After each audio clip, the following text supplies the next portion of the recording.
বিচার সালিসের নামে চাঁদাবাজি, অন্য দলের পুকুর দখল, অমুক তমুক হাবিজাবি, আরো আরো যা যা দরকার সবকিছু কি আপনারা কি দেখছেন কি দেখেন নাই?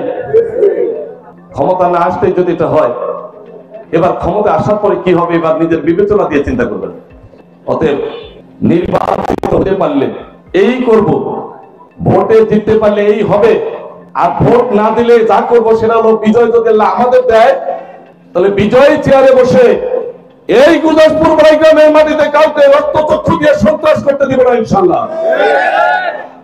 আজকে ডিক্লার দিয়ে দিচ্ছি, আমি পরিষ্কার বলে দিচ্ছি, আল্লাহ যদি নির্বাচিত করেন, জনগণের ভালোবাসায় সমর্থন পেয়ে যদি নির্বাচিত হতে পারি, কাকে সন্ত্রাসী করাবে?